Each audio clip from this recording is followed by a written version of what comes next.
isi daftar hadir ya. Siapa yang tidak masuk? Iwan sama Benny. Iwan sama Benny. Kenapa Iwan? Banjir, Bu. Banjir.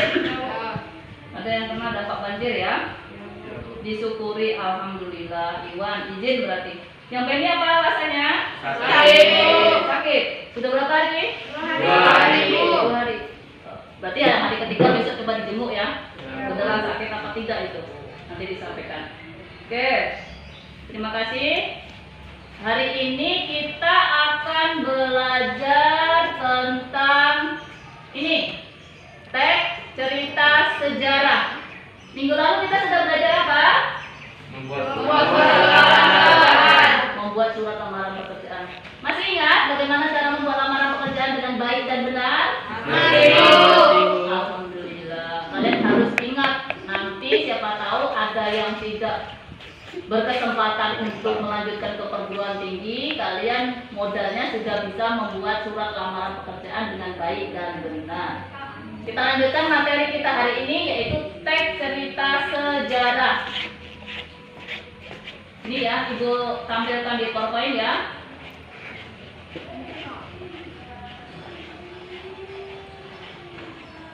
Padanya itu yang pengetahuan menganalisis kebahasaan cerita atau novel sejarah. Kade keterampilannya menulis cerita sejarah pribadi dengan memperhatikan kebahasaan. Indikator pencapaian kompetensinya, yang pertama menganalisis kaidah kebahasaan teks cerita sejarah. Yang kedua menganalisis struktur teks cerita sejarah. Yang keempat 4.2.1-nya menyimpulkan struktur teks cerita sejarah. 4.2.2-nya menyimpulkan kaidah kebahasaan teks cerita sejarah. Kita lihat di tampilan. Selanjutnya, tujuan pembelajaran kita hari ini, setelah membaca teks cerita sejarah, peserta didik mampu menganalisis kaidah kebahasaan teks cerita sejarah dengan benar. Yang kedua, setelah membaca teks cerita sejarah, peserta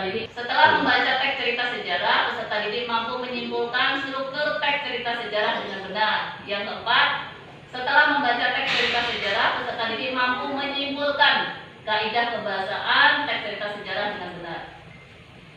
Kita berbicara tentang teks cerita sejarah. Kita hidup di sekarang ini, dahulunya itu nenek moyang kita pernah mendahului kita, ya kan? Ya. Pernah mendahului kita. Jadi kita mendengar sejarah nenek moyang kita itu dari peninggalan-peninggalannya. Disinilah kita belajar hari ini cerita sejarah non fiksi. Dari gambar ini apa yang kalian bisa ambil kesimpulan? Istana Majapahit. Zaman dulu ada Istana Majapahit. Ada yang pernah dengar ceritanya? Pernah dengar ya? Ini kebetulan ada di tempatnya di Jawa Timur. Kalau di Bengkulu ada ceritanya sendiri, tapi nanti kita bahas di pertemuan ini juga, tapi nanti di akhir kita bahas cerita yang pertama ini. Ini peninggalannya. Kalau pernah pergi ke Jawa Timur, ada pernah lihat peninggalan kuno bernilai sejarah, yaitu peninggalan Majapahit. Oke, manfaat yang kita bisa ambil setelah belajar hari ini apa saja? Nambah wawasan, Bu. Betul, menambah wawasan. Tambah wawasan. Apa lagi? Hiburan. Betul, untuk hiburan. Ada lagi? Menambah ilmu bidang sejarah. Betul, menambah ilmu bidang sejarah. Menambah wawasan untuk hiburan. Ya? Itu manfaatnya. Pembelajaran hari ini Ibu akan melakukan penilaian 3 hal. Penilaian sikap termasuk kehadiran hari ini dan keaktifan kalian selama diskusi sampai akhir pembelajaran. Yang kedua, penilaian pengetahuan. Pas diskusi itu daya tangkap pengetahuannya bagaimana pas proses pembelajaran ini nanti. Yang ketiga, nilai keterampilan, menyimpulkan teks cerita sejarah baik struktur dan kaidahnya. Metode kita Ibu gunakan hari ini tanya jawab, penugasan dan diskusi. Modelnya nanti pembelajarannya model problem based learning. Jadi Ibu tampilkan masalah, kalian nanti akan simpulkan masalahnya apa saja. Nah, berbicara tentang teks cerita sejarah. Apa kira-kira pengertian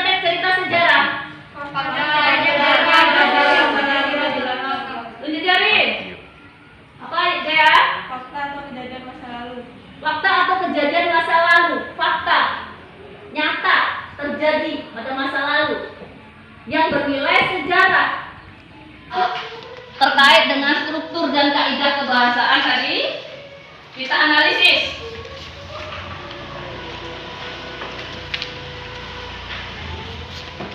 Silakan dibaca yang sudah dapat.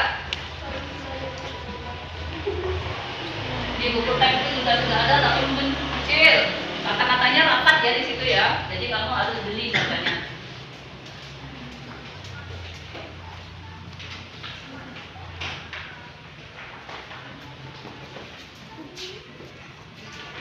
Ibu beri waktu sebentar untuk kalian menganalisis struktur dan kaidah itu secara berkelompok dulu terkait dengan teks yang kemelut di Majapahit. Ibu bagi kelompok, ada 6 kelompok, ini kebetulan 12 orang yang masuk ya. Mas, kelompok 1 ini dah Jerry sama si Dea. Kelompok 2 Dian sama Wiwin. Kelompok 3 Yelia sama Selvi. Kelompok 4 Juliza sama Lasmini. Kelompok 5 Anggi sama Aldo. Kelompok 6-nya Rangga sama si Ardian. Ya. Boleh nanti kalian duduk berkelompok berdua. Ibu bagikan lembar kerja yang harus kalian kerjakan. Isi di sini. Ini ibu bagi per kelompok. Silakan duduk per kelompok sambil membacakan yang sudah membaca, jadi kalian langsung mengerjakan. Oke nak? Waktu 15 menit sudah habis. Sudah selesai? Sudah. Mengerjakan? Ya, itu sudah lihat juga tadi beberapa kelompok sudah mengerjakan. Kita sekarang presentasikan ya. Presentasi kelompok terhadap soal yang sudah ibu berikan dalam TKPD. Soal yang pertama, kelompok siapa yang sudah? Siap. Ya, silakan. Paragraf 1. Soalnya apa? Menentukan orientasi kebahasaan. Menentukan orientasi yang terdapat di dalam teks kemelut di Majapahit. Terdapat di paragraf ke 1. Apa bunyinya? Iya, Dea. Setelah Raden Wijaya berhasil menjadi Raja Majapahit, pertama bergelar Kertarajasa Jayawardhana. Beliau tidak melupakan jasa-jasa para senopati atau perwira yang setia dan banyak membantunya. Semenjak dahulu itu membagi-bagikan pangkat kepada mereka. Ronggo Lawe diangkat menjadi adipati di Tuban, yang lain-lain pun diberi pangkat pula, dan hubungan antara junjungan ini dengan para pembantunya. Sejak perjuangan pertama sampai Raden Wijaya menjadi raja amatlah erat dan baik. Betul. Betul tidak kelompok Aldo? Ibu dengar tadi masih bisik-bisik diskusi gitu ya. Betul tidak orientasi di kelompokmu di paragraf pertama? Kalau kelompok 1 bilang sampaikan tadi orientasinya ada di paragraf pertama. Betul nggak kelompok kamu? Betul. Kelompok lain? Betul. Orientasi memang ada di paragraf pertama. Tadi. Oke, soal nomor 2. Ayo, kelompok si Aldo. Ya, soal nomor 2. Pengungkapan peristiwa terdapat pada paragraf kedua, Bu. Pengungkapan peristiwa terdapat di paragraf kedua. Apa bunyinya? Akan tetapi, guncangan pertama yang mengaruhi hubungan ini adalah ketika Sang Prabu telah menikah dengan 4 putri mendiang Raja Kertanegara.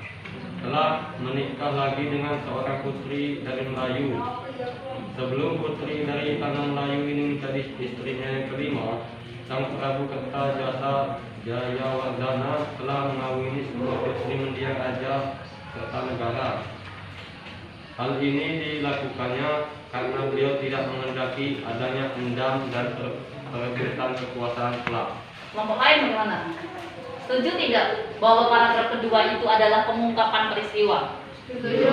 Pengungkapan peristiwa itu cerita Majapahit itu akan dibawa kemana? Kemelut di Majapahit itu akan dibawa kemana? Pengungkapan peristiwa. Nah, di situ mulai timbul guncangan pertama karena Raja Kertarajasa Jayawardhana menikahi putri Melayu itu tadi, itu mulai akan menuju konflik di situ. Betul ya? Soal nomor 3. Tadi ibu sudah bagikan LKPD.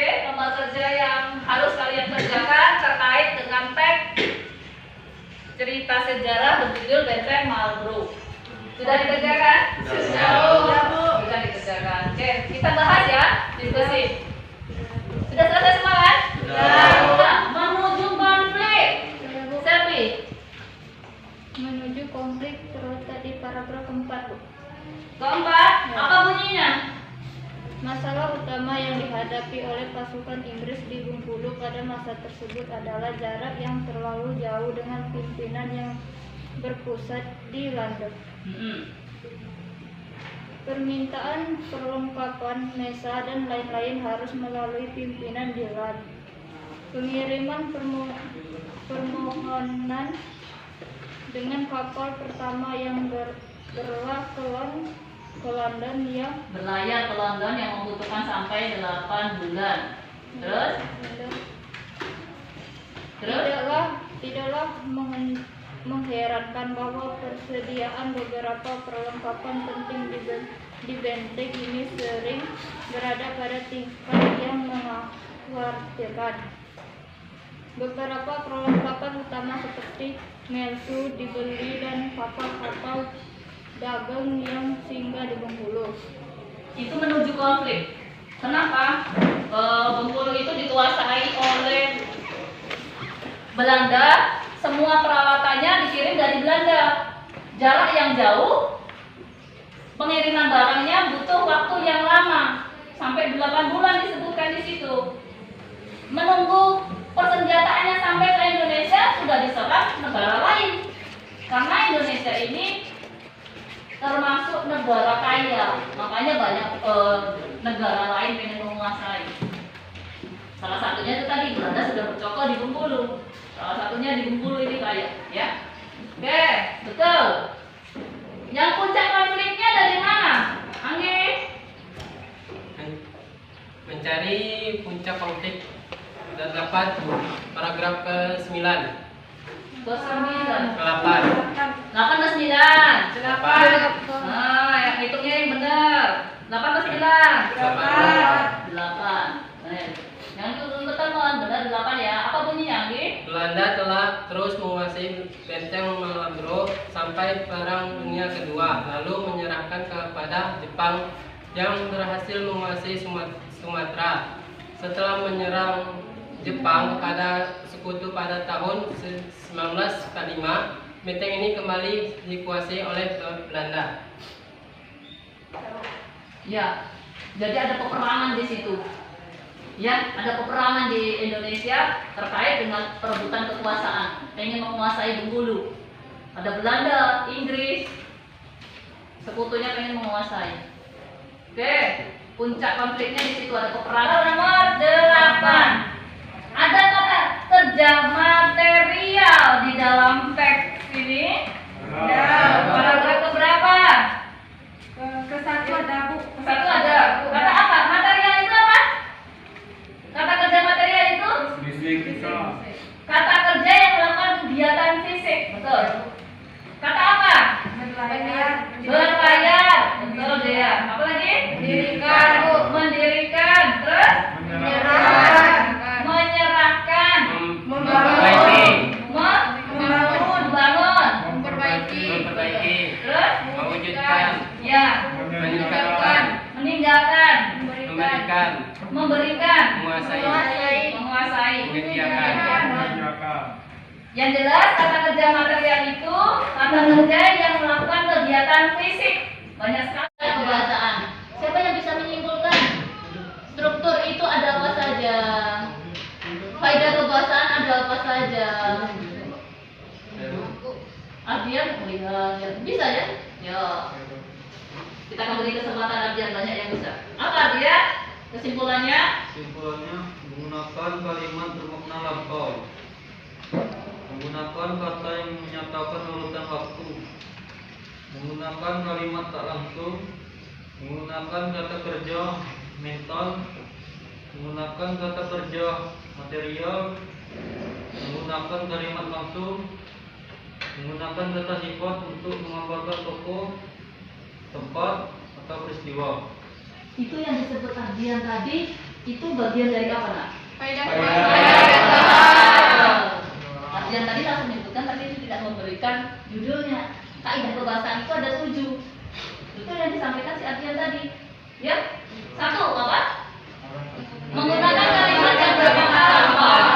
2, menggunakan urutan waktu. 3, ada kalimat tak langsung dalam cerita itu. 4, kerja mental. 5, material. 6,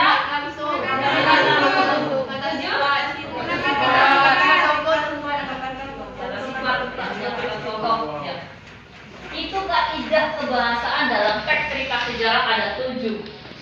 Kalau strukturnya sekarang, kaidah dulu ya. Kalau strukturnya ada berapa? Ada 6. Siapa yang berani menyebutkan? Beres ini, nggak paling duluan tadi dia tadi. Kalau sini, struktur teks cerita sejarah ada apa saja? 1. Orientasi atau pengenalan situasi Pengenalan. situasi. Terus 2.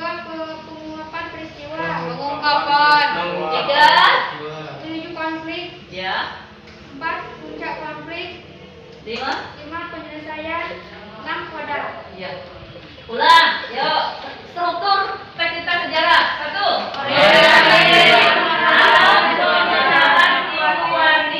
orientasi atau pengenalan situasi. 2, pengungkapan peristiwa. 3, ya. Puncak konflik. Penyelesaian. Oke, paham ya? Teks cerita sejarah yang kita bahas hari ini itu cerita sejarah non fiksi, benar-benar terjadi masa lampau. Ada struktur dan ada kaidah kebahasaan. Ya, ada 2 itu. Di dalam struktur ada 6, di kaidah kebahasaan ada 7. Paham ya? Nah, dalam pembelajaran hari ini,